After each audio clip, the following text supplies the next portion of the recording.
Paki. Nemoj utući. Već zarubi. Nemoj utući. Nemoj. Ne sviđa se to baš sad njemu, velika mu je ipak. Paki. Paki.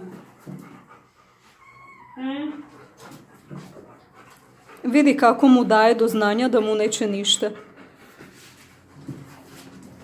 Ma super je. Treba spustiti šamariće. Aha.